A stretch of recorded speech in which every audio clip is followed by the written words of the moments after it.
Hey, this is Joshua Zeller with New Review, coming at you with a review on Fear the Walking Dead, the spin-off series of AMC's hit juggernaut, The Walking Dead. In Fear the Walking Dead, we follow a few individuals from Los Angeles, the Clark family, headed by Madison with Nick and Alicia, the Manoa family, headed by Travis with his son Chris, and Victor Strand, as well as the Salazar family of Ophelia and Daniel. Um, this series takes place in the same exact universe as The Walking Dead. However, instead of coming in about 6 months into the outbreak, we start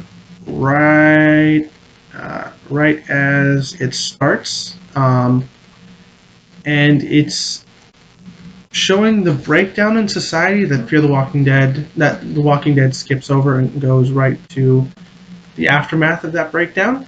And so it's a very interesting, I think, um, exploration, because the Walking Dead is a phenomenon, and we're about, in their world, a year, maybe more into it with just The Walking Dead. And Fear the Walking Dead, we're just getting started in how is this world changing, what's going on with this world, what are the next steps.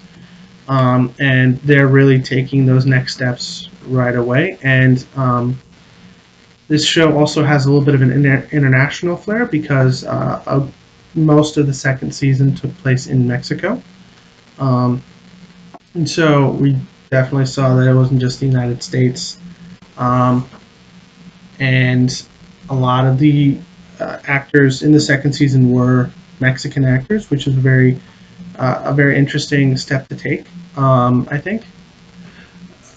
Um, so the basic breakdown of the characters is Madison Clark, who was played by Kim Dickens, is uh, head of one hodgepodge family, and she's a guidance counselor, and she's very good at getting to know people very quickly, very good at manipulation. She really comes into her own as a manipulator this season with the Autos, and she's able to use her training to her advantage to kind of ingratiate herself to one level or another with each individual member of the Otto family.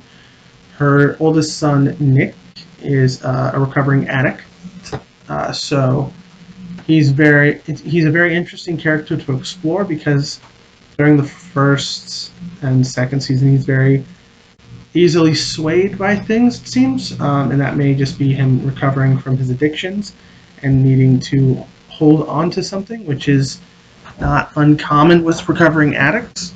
Um, and right now he seems to have finally come into his own this season, as meaning he's very much, this is what I'm about, this is what I believe, this is what I think, and that's really cool. I think that he's been able to do that.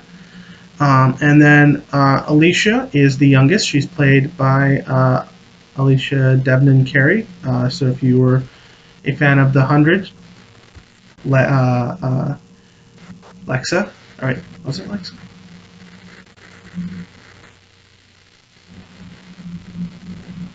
Yeah, Lexa. She was Lexa on the 100, and she left that show for this show. And she's also coming into her own. She started out as basically this high school girl.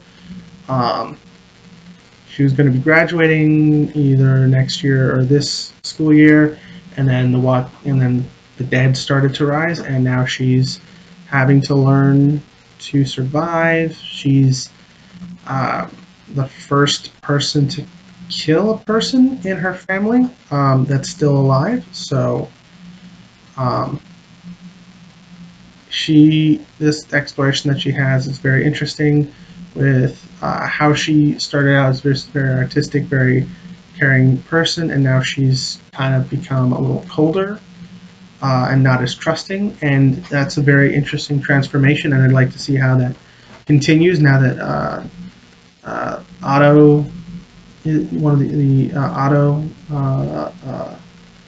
patriarch Jeremiah is gone, and see how she continues to transform. Um, and then for the first two seasons and the first two episodes of season three, the character Travis Manawa, who was Madison's boyfriend at the beginning, um, he was this kind of like this everyman character, this character that we could rely on. He was a teacher, but he's also good with mechanics, so that was very useful. And at the beginning, he went to go out and get his son, Christopher, who unfortunately died during the second season and was killed off screen. Technically, he was killed off screen, but we did see his death in a flashback. And Travis became the first main character to kill a living person. And he started out as this very. No, wait, no, he's the second. His son was the first. Anyways, he was a very passive a very pacifistic character. He was very much I will kill the dead, but I don't want to hurt the living, and he was just very much this moral center. Whereas Madison was like the lead. He was the glue keeping everyone together. Even the disparate Daniel Salazar and Ophelia Salazar, and very mysterious Victor Strand. Ophelia and Daniel are Daniel himself is an immigrant from Guatemala. He fought in the Guatemalan Civil War and was a very dangerous soldier at the time in Guatemala for the army, if I remember correctly. And he's the very experienced killer of the group, and he's the guy you don't want to get angry.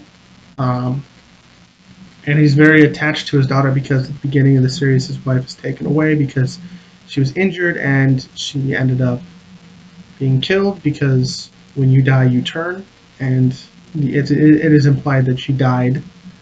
Um, and Since then, he's only had Ophelia, and Ophelia has disappeared from the Strand Clark group. But we later find her, uh, reconnect with her during this last season as she's connected with a tribal group of Native Americans that are fighting the ranch that the Clarks found themselves on at the beginning of this third season. And the others are very interesting characters. Jake is this very intellectual character who's trying to make sure everyone's okay. Troy is this very bombastic, warlike character. In Jeremiah, he presents himself as the grandpa in between the two, but then as the character is revealed more of, we find out that he's actually pretty racist. And when we first meet him, we already figured he's kind of conservative. He had this theory that the American democracy would crumble and that they have to rebuild. But this virulent racism, which not kind of really caused this massive conflict between the Native Americans and the ranch that he owned, ultimately goes to a head during the crisis because, well, courts don't exist anymore.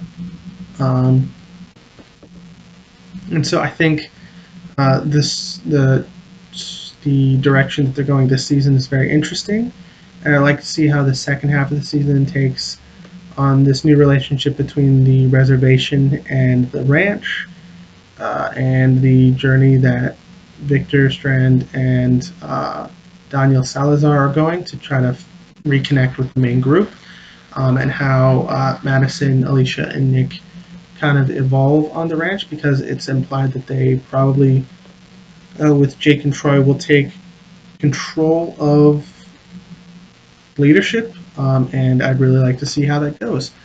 So this is the Fear the Walking Dead review, new review. You guys should really check it out. It's on its mid-season hiatus, but it'll start back up in September.